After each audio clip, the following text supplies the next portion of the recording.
Hey everybody, welcome back to Painting Minis with Dan and Sam. I am Dan from Monster Fight Club here and partnered up with my buddy Sam. We are going to be continuing painting some great models from the Cyberpunk Red Combat Zone line. So for me, on my end, I'm going to be painting the character Blaze from the Combat Zoners faction. He's a great model in a dynamic pose about to throw a Molotov cocktail. In game, he gives you that ability to really control some area with that extra damage that he can do. Sam here is going to be painting the character Executive Board Member, who is an Edge Runner. Now, Edge Runners are unique characters because they're kind of like freelance mercenaries where they can join up with any faction as long as you pay the right price for them, and they can give you some additional firepower or some extra technical abilities wherever you may need it, though. So let's get right to it and see how we paint up these minis.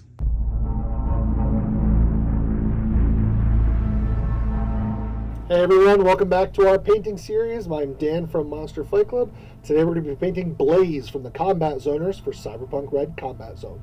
Getting started, we're going to start off with a small detail of the skin. There's not too much showing due to the gloves and mask, so we're going to use Cadian flesh tone as always. Next, we're going to get right into our pants. We're going to use a contrast paint for this. This is Griff Charger Orange. Gives great coverage and a lot of vibrant orange color here. I went for that just fresh out of prison jumpsuit, like he escaped and brought the fight right back to the streets of Night City. So making sure you cover up everything. Switching over to the jacket now, I use Dryad Bark. I like this idea of a different contrast from the orange, makes it look like he's wearing kind of a bomber leather jacket there for you. But that Dryad Bark gives a lot of really great coverage. So focusing around the arms, try not to hit the vest or anything like that. There's a little bit around the neck, avoiding the orange where I can. And we'll get right back into that tactical vest. Now I use Deathworld Forest, a color I used also on Street King in the previous video, because what I'm trying to do is have these colors start tying these models together to show that they are unique, but they're all still part of the same faction as well. So nice thin coats here, trying to avoid the jacket, trying to avoid the orange of the pants and shirt as much as possible. And we go right into Mornfrang Brown. Now Mornfrang Brown is my favorite brown. It's great for patches, belts, satchels, and things like that. So get some nice coverage going around here. And we're also going to use this for the bottle of the Molotov cocktail, kind of a focal point here for this model. Next, a quick layer of Xandri Dust, giving that work boot construction feel. And then Corvus Black around the mask and also onto the gloves. Again, using the similar colors as other models to tie them into one unique faction. So touching up the lines here. Do a little belt strap. Again, a good break from the browns and lighter earth tones. Next, we're going to do Lead Belcher here over the canisters, onto the rings of the grenade, the belt buckles, the straps, the pistol on his tactical vest, and then also some Moot Green on the grenades. A nice pop of color here, give it a little bit of contrast against the orange. And now we go into the flames of the actual Molotov. So I'm using Imperial Fist Yellow contrast, nice vibrant yellow. Then the Fist on Red, just little flicks of it towards the end. And then on the even farther edges, Corvus Black, like we used on the mask, to touch it up and make it look like that fire is really alive. Then we get into my favorite part as always, the wash step here. We're going to cover this whole model in Agrax Earthshade. This really ties in all these earth tones together, blending everything, bringing the fire to life, the jacket, the vest, the pants, really giving that detail and depth that these models really, really shine with, essentially. So once that's done, I'm going to put on a quick layer of Ulthuan White along the edges of the pants. It's a nice little contrast to the yellow. Maybe it's a little design that the prisons of Night City have. But again, it's a nice pop of color against a big block of orange that he has on his legs. Do a little bit on the eyes. Now, eyes are super difficult. You don't have to do them with these models. I always try and push myself to see if I can. And then we're going back to our base colors. So Deathworld Forest over the vest, the flat patches, trying to avoid the recesses as much as possible, and the little ridges, edges of each pocket here, bringing this model back up to that original color that we wanted. And then for the pants, we use Troll Slayer Orange. That's a great orange paint, especially over the contrast on the highest ridges and the flat surfaces, bringing it back to life so you're getting that vibrant orange, but still that deep, darkened orange in all the recesses and folds of the legs. Our next color here we have here, go back to Mornfrang Brown. Again, avoiding the deepest recesses, so you paint about 90% of every single color. And now I'm going to do a quick dry brush here over his arm and the bottle of the Molotov. So what this does is help bring this model to life with a little bit of lighting effect using the Fist on Red and then Evil Sun Scarlet. You do just a light dry brush over this here, and you can see that it kind of makes it look like the fire is actually lighting up his arm and part of his vest and part of his head. But you can see this is my finished blaze for the Combat Zoners faction for Cyberpunk Red Combat Zone. Tune in for some more, and thanks for checking in.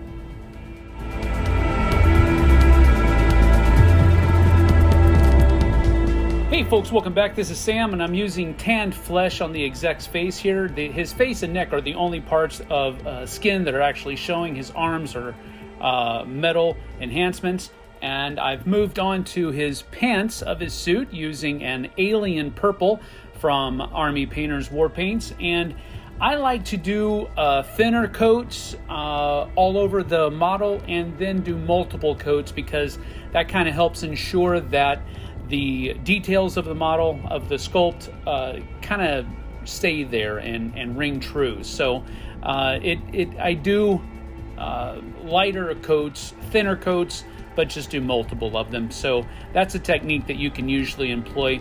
More coats that are thin help ensure that the details of the model stay out. Now I'm going over, I made some mistakes with that purple and got onto the arms, so I had to go back and touch that up with some matte white.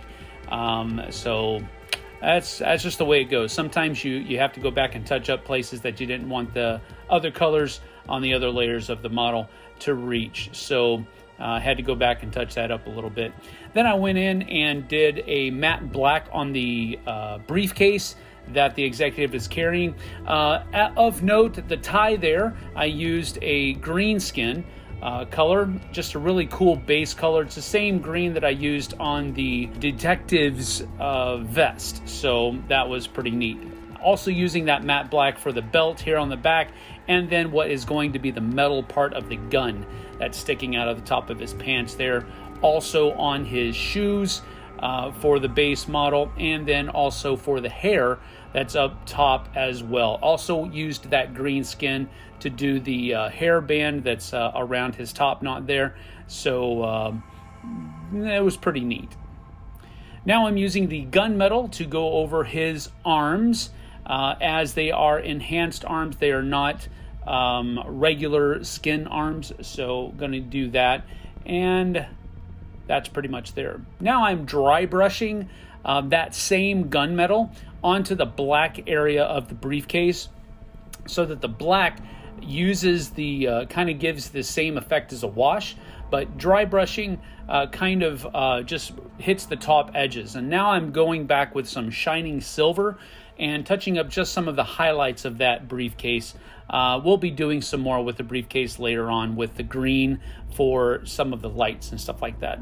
Now I've also used a soft tone, just like I did for the other model, the detective, and now I'm just going back and touching up some of the original colors that I used, the matte white on his arms and up around the neck area for his shirt. Now I'm using Orc Blood, which is a lighter color purple. It's actually a really cool purple color to go back over his vest, and we'll also do it on his pants as well. And this is just highlighting the different raised edges of the suit and pants, or rather his vest and pants, to provide the details there and just make the model look a little bit more like it's real. But generally speaking, we just want to make sure that all of those raised edges are touched, and you want to use as fine a brush as you possibly can here, and that's what I've done, but there are finer brushes out there as well.